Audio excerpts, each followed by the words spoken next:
নমস্কার বন্ধুরা, welcome back to my channel. শুরু করছি একটি ভিডিও। তো এই ভিডিওটা হয়তো আপনারা যখন দেখছেন তখন অনেকটাই রাত হয়ে গেছে। তো কারণ আমি যখন ভিডিওটা বানাচ্ছি অলরেডি 10টা বেজে গেছে, বলা যেতে পারে ওভার হয়ে গেছে। তো যাই হোক, এতক্ষণে টাইম পেলাম ভিডিওটা বানানোর জন্য। তো যেটা হচ্ছে, টাইটেল থাম্বনেল থেকে বুঝতেই পেরেছেন, এই ভিডিওতে আমি কথা বলবো হচ্ছে আমাদের টিনুর মাকে নিয়ে।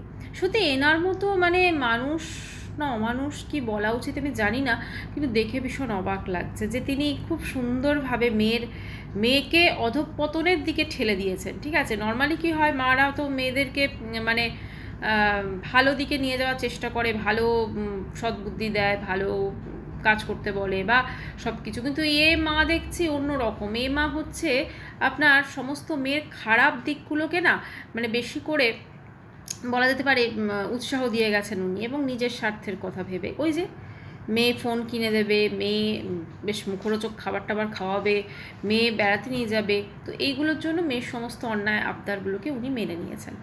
এবারে আসি কিছু কথায়, সেটা হচ্ছে আজকে দেখলাম তার ভিডিওতে টিনু তো ব্লগ দিয়েছে, এবং সেই ব্লগেও কোনো কিছুই যেগুলো নিয়ে এত ও তো বললো যে মুখ খোলার সময় এসেছে, কিন্তু মুখটা কেন খুলতে পারলো না সেটা নিয়েও আসছি।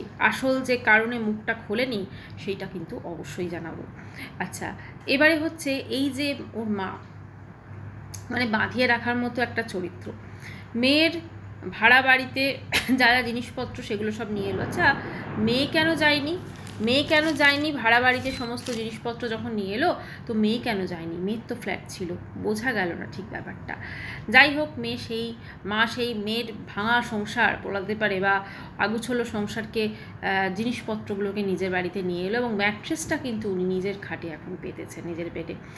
বোঝাই যাচ্ছে যে তার বিন্দুমাত্র দুঃখ, কষ্ট, লজ্জা কোনোটাই নেই। হ্যাঁ, বলে না, লজ্জা ঘেন্না ভয় তিন থাকতে নয়, এই কিন্তু তাই ক্যারেক্টারটা। কিন্তু প্রশ্নটা হচ্ছে, এই যে টিনুকে এত আদর আপ্যায়ন করে ওর বাড়িতে আনা হলো, একদিন কিন্তু এই বাড়ি থেকে সে বিতাড়িত ছিল। যবে থেকে টাকা পয়সা পাওয়া শুরু করেছে ওয়াইটি থেকে, তবে থেকে কিন্তু তার বাড়িতে কদরটা বেড়েছে, তাই তো? তো এই যে কদরটা বাড়লো, তাহলে কিসের জন্য? শুধুমাত্র টাকা পয়সার জন্য। তাহলে যখন টাকা পয়সা থাকবে না, তখন তো কদরও কমে যাবে।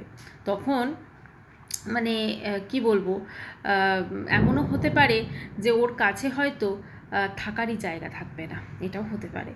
কারণ যেভাবে ওর দাদাকে দেখছি, ওর মাকে দেখছি, বাবাকে দেখছি, খুব অবাক লাগছে। আচ্ছা, মা দেখলাম ওর বাবাকে বন্ধু বলে ডাকে, তাই না? বন্ধু।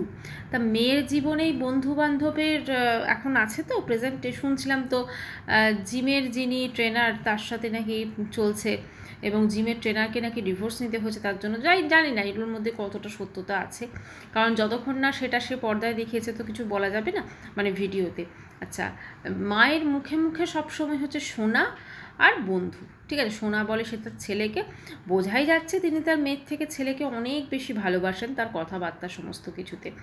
আর টিনুকে কেন ভালোবাসেন না? টিনু হচ্ছে একটা এটিএম বলা যেতে পারে, এটিএম মেশিন টিনু। ঠিক আছে, একদম যখনই কার্ড ঢোকানো হবে, ক্যাশ সবসময় থাকবে। দেখবেন নর্মাল এটিএমগুলো তো অনেক সময় ক্যাশ, যখন আমরা উইথড্র করতে যাই, ক্যাশ কিন্তু খতম হয়ে যায়, কিন্তু এখানে কিন্তু ক্যাশ কোনো দিন শেষ হবে না।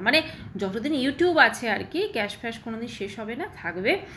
বাবা মা ভাই সবাই কার্ড জাস্ট পাঁচ করবে আর বেরিয়ে যাবে সব কিছু, তাই না?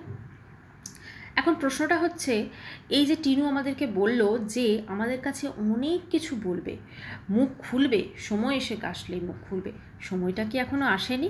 যখন ফোকলা বিয়ের একের পর এক ছবি ভাইরাল করছে, উফ কি সুন্দর সাজিয়ে, দুজনে ম্যাচিং ম্যাচিং জামা কাপড়, স্কাই কালারের সমস্ত কিছু, সম্প্রদান হচ্ছে, সিঁদুর।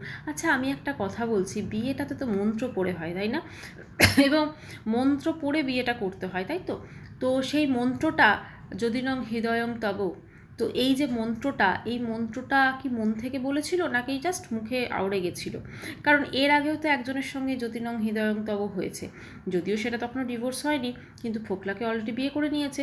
কারণ ফোকলা যদি হাত থেকে ফসকে যায়, ওর মা তো সমস্ত কিছুর ঘটকালি বলতে পারেন, ফোকলা যদি হাত থেকে ফসকে যায়, তাহলে মেয়ে আমার জাহাজে যাওয়া হবে না, মেয়ের একটু বেশ মানে নর্মাল মডার্ন লাইফস্টাইল সেটা হবে না। আজকে মেয়ের যা লাইফস্টাইল হয়েছে, সবার চা খাওয়া হয়ে যাচ্ছে, টিফিন হয়ে যাচ্ছে, তারপরে মেয়ে উঠছে, মেয়ে উঠে নিজের জন্য ইয়েপ্পি বানাচ্ছে। কারণ মেয়ের কিন্তু পান্তা ভাত খাওয়াটা মেয়ের ভালো লাগে না, ঠিক আছে, সেই জন্য মেয়ে খাচ্ছে ইয়েপ্পি নুডলস, আর তারপরে মেয়ে নিজে উঠে চা করে নিচ্ছে। সবাই মানে কি বলবো, কিছু বলার নেই। মেয়েকে ধীরে ধীরে অধঃপতনে ঠেলে দিল শুধুমাত্র ওয়াইটি থেকে দুটো পয়সা উপার্জনের জন্য।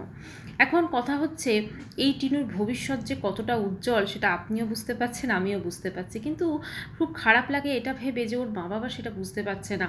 ওর দাদা কিছু করার নেই, যেখানে মা বাবা এরকম সেখানে দাদাই বা কী করবে বলুন। অবশ্যই মা বাবাকে তো সাপোর্ট করবে না। এখন কথা হচ্ছে যে এই যে টোটাল জিনিসটা চলছে, মানে এই যে টিনুর এবার নিজের বাড়িতে ফিরে এলো, তো কথা হচ্ছে যে এই বাড়িতেই কি ওর পার্মানেন্ট আস্তানা হয়ে গেল, নাকি এরপরেও ভাববে ভাড়া বাড়ির কথা বা কিছু।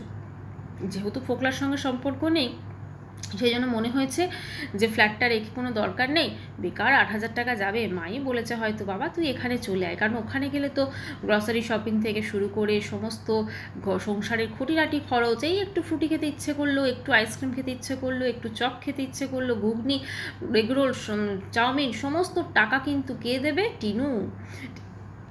আজকের ভিডিওতেও দেখলাম যে যখন ওই বরফ ঠান্ডা যেগুলো আসে আর কি, সেগুলো যখন এসছে সেটা দেখলাম ওর হাতে 50 রুপিস ধরা, মানে কি, মানে টাকাটা কিন্তু ওই দিয়েছে। তো এই যে জিনিসগুলো চলছে, মানে এগুলো সত্যি কথা কোনো ভদ্র ফ্যামিলিতে চলতে পারে না, এবং এগুলো দেখে আমাদের ভীষণই অবাক লাগছে যে এরকমও আসতে পারে, এরকমও দিন হতে পারে, এরকমও মা বাবা হতে পারে। ও শ্বশুরবাড়ির লোক সম্পর্কে যেটা ও আমাদেরকে বলেছে ভীষণ ভীষণ খারাপ, কিন্তু আমি জানি না ওর মা বাবা দাদা কতটা ভালো। কারণ যদি দুটো কম্পেয়ার করা যায়, অ্যাটলিস্ট শ্বশুরবাড়ির লোক যদি আমি ধরি, শাশুড়ি মা কথা শোনাক আর যাই করুক, কিন্তু রান্না করে খাওয়ানো থেকে শুরু করে এভরিথিং কিন্তু তিনি করেছেন, এবং আমার যেটা মনে হয় ওখানেও একটা ডিসিপ্লিন লাইফ লিড করতো। কিন্তু বাপের বাড়িতে ওর মানে সমস্ত রকম একটা আগুছলো লাইফকে ওর বাবা মা শুধুমাত্র এই কারণে সহ্য করেছে, কারণ ওকে ঝাঁকালে হচ্ছে প্রচুর প্রচুর টাকা পড়বে, তাই তো। সেখানে এখন না এই টিনুর মায়ের সঙ্গে আমি চিঙ্কি পালের প্রচুর মিল পাচ্ছি। চিঙ্কি পাল যেমন নিজে হাতে তার মেয়ের জীবনটা খুব সুন্দরভাবে বরবাদ করেছেন, এবং এখনও দেখবেন মেয়ের তো ডিভোর্স বোধহয় ফাইনাল একটা বাকি আছে। হ্যাঁ, ছেলেটা খুবই খারাপ ছিল আমি মানছি, কিন্তু মেয়ের এখনও তিনি পা কোমর সমস্ত কিছু দেখিয়ে তিনি যেভাবে টাকা পয়সা উপার্জন করছেন, বা তিনি যেভাবে চ্যানেলটাকে গ্রো করছেন বা চেষ্টা করছেন বলা যেতে পারে, গ্রো কতটা হচ্ছে জানি না। তো এই চিঙ্কি পালের সঙ্গে কিন্তু আমি টিনুর মায়ের অনেকটা মিল পাচ্ছি। দুজনের কি বন্ধুত্ব আছে নাকি বলা যায় না, থাকতেও পারে। তো চিঙ্কি পাল যেমন স্বার্থপর, নিজের স্বার্থ ছাড়া উনি কিছু বোঝেন না, নিজের মেয়েটার জীবন উনি মানে বরবাদ করেছেন যাকে বলা যায়। আজকে কিন্তু এই টিনুর মাও কিন্তু তাই করেছে আলটিমেটলি।